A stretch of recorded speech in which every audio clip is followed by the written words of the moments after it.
Actually, we didn't have a clear number because sometimes we didn't pay anything. Sometimes we pay 100 baht because you know that the family is here. They cannot have food 3 times.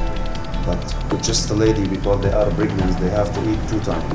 But for us, the man, we have to eat one meal every day because there is not enough money and there's not enough